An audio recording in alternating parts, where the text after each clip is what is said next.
Hey everyone, and welcome back to Talk Tickers. You know us for breaking down earnings calls and getting into the nitty-gritty of financial statements. All those juicy balance sheets. Exactly. But today, we are switching gears. Yeah, gotta hit that pause button. Because we've got some market-shaking news that just dropped, and we gotta unpack it. Big time.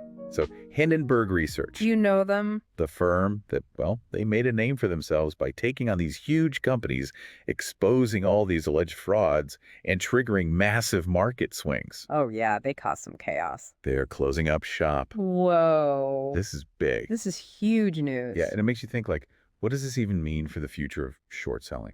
Especially the activist kind that Hindenburg was known for. Exactly. Like, are other firms going to jump in and try to fill that void? Right. Our company's going to be like, woohoo, party time. No more watchdog. Let's get reckless. Yeah, exactly. So many questions. Okay, so for anyone who maybe lives under a rock and missed this whole Hindenburg thing, let's do a quick recap. Back to basics. Who were these guys?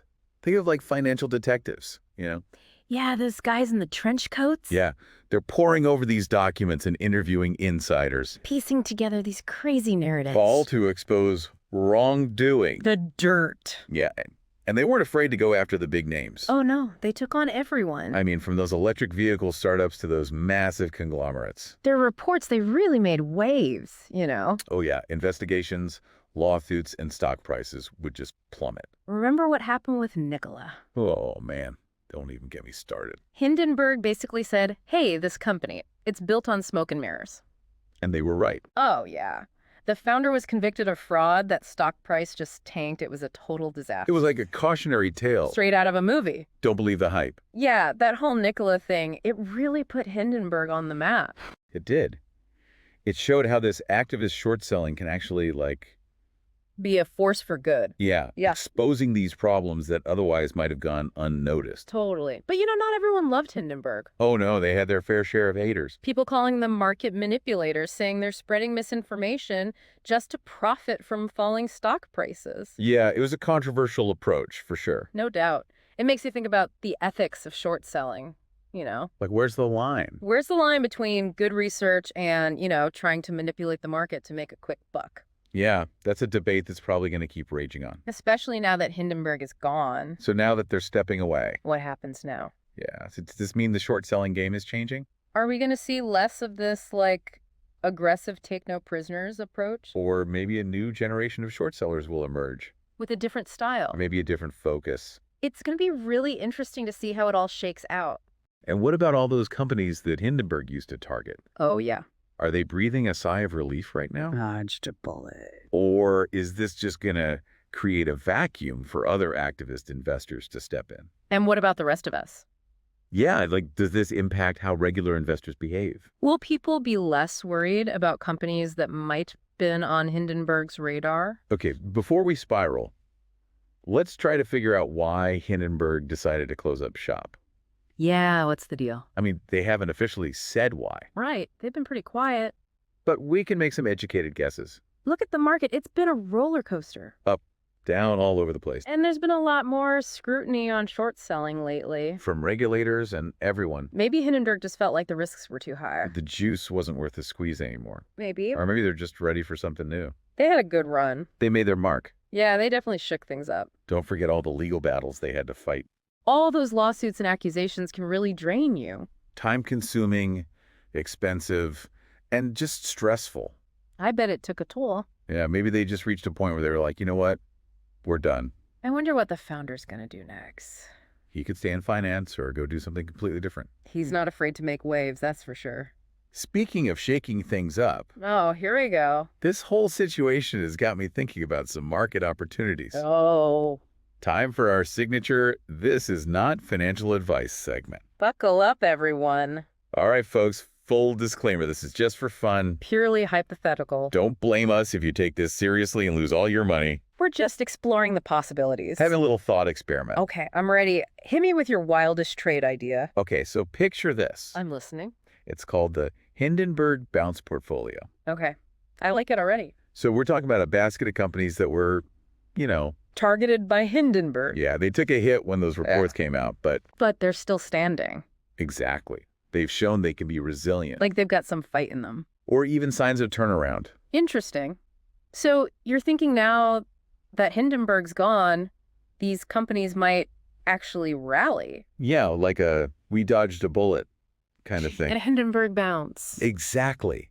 Think about it. Those investors who were scared before, Because of Hindenburg. they might be willing to come back now. Okay, yeah, that makes sense. And if those companies can actually deliver Show they've got the goods. strong fundamentals, good earnings, That bounce could keep going.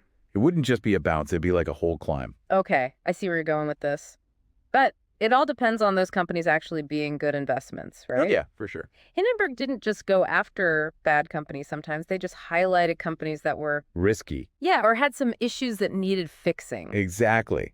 This isn't just buy everything Hindenburg ever mentioned. Got to be selective. Yeah, you got to do your research. Find the companies that have that potential. The ones that can really bounce back. So what kind of companies are we talking about? Give me some examples. Okay, let's say there's this tech company. Company X, we'll call it. Okay. They were accused of fudging their user numbers. Oh, yeah, that's not good. Their stock tanked when Hindenburg's report came out. Makes sense. But since then, they've been trying to be more transparent. Didn't up their act. They brought in independent auditors, and their last earnings report actually showed good user growth. Oh, wow. So they're turning it around. That's the kind of story we're looking for. Not just surviving. Thriving. I like it. What else you got? Okay, how about Company Y, a renewable energy company? Okay. Hindenburg said they were expanding too quickly. Overreaching. Yeah, but Company Y has secured new funding. Yeah. They've got these great partnerships. So they're on track. They're going to hit their goals. Okay. So you're looking for companies that took Hindenburg's criticism and actually did something about it. Yeah, they learned from it. Maybe even turned it into a positive. They're proving everyone wrong. Showing they're not just a target for short sellers. Exactly.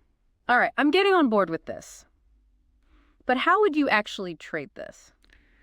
Well, since this is a pretty volatile play, Things could go up or down. yeah, I'm thinking options. Ah, options. Specifically, a basket of call options Okay. on these Hindenburg bounce candidates. Smart move. Leverage those gains, but manage that risk. That's the idea. But give me the details. Okay, so we want options that are far enough out to give these companies time to prove themselves. Like 6 months, a year. Yeah, somewhere in that range. Okay, and what about strike prices? We got that sweet spot, you Well, know, not too expensive. but with good leverage. 10, 20% out of the money. Yeah, something like that. So if these companies start to rally even a little bit, those options could really take off. Exactly. High risk. High reward. But hey, that's what makes it exciting, right? We gotta love the thrill. But let's be real for a second. What if these companies don't bounce back? That's a possibility. What if new problems come up or the whole market tanks? Yeah, we got to think about those things too. And here's a wild card. Ah, What if some other activist investor sees what Hindenburg did and decides to target these same companies? oh man, good point. We can't forget about the rest of the market either. Yeah. What if we go into a recession? What if interest rates keep going up? There are so many factors at play. That's why you got to do your research. Know the companies, know the market, and know your own risk tolerance. This is not financial advice, folks. It's a thought experiment. We're just exploring the possibilities. Yeah. Dang, what could happen? This is all hypothetical. Connecting the dots, thinking outside the box. Maybe uncovering some hidden opportunities. Who knows? Maybe this whole Hindenburg bounce portfolio, Will become legendary. people will be talking about it for years. Or maybe it'll be a total flop. That's the market for you. Unpredictable and full of surprises. Keeps things interesting. It's definitely a time when investors need to, stay on their toes. Yeah, stay engaged. Maybe even brush up on their, analysis skills. Yeah, how to really understand a company. Like how to look at those financial statements and be like, What are you hiding? exactly, spot those red flags. Those are going to be such important skills now. Especially with Hindenburg gone. Yeah. Maybe this whole Hindenburg thing is traumatic. Oh, it's definitely dramatic. But maybe it's actually good for the market in the long run. Oh, how so? Well, maybe it'll make companies think twice. Be more careful. Yeah, prioritize transparency and accountability. Like they know that even without Hindenburg, Someone's watching. yeah, there are other investors, analysts, journalists. Everybody's paying attention. It's like that saying, It's the saying. sunlight is the best disinfectant. Oh, yeah. Maybe all this scrutiny, even if it's not coming from one big name, Yeah, more of a distributed network. it'll keep the market honest. Yeah. It's an interesting thought. And for investors, I think it really highlights the importance of diversification. Oh, yeah. Don't put all your eggs in one basket. Because things happen. Whether it's a short seller going after a company or Or just the market shifting. any single event can have these huge ripple effects. Totally. So, as we wrap up this deep dive, Yeah. what are your main takeaways for our listeners? In this post-Hindenburg world, Yeah. What should they be thinking about? well, first of all, don't panic. Yeah, seriously. The market's been through tough times before, This isn't the first rodeo. and it'll get through this too. Exactly. And stay informed. Yeah, don't just read the headlines.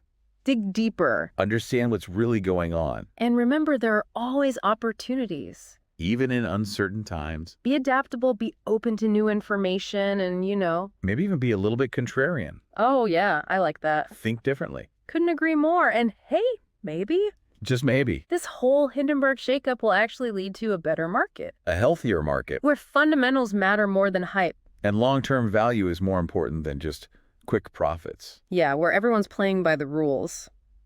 That's a nice thought. It's a good goal. Well, folks, thanks for joining us for this crazy deep dive. Yeah, we've covered a lot today.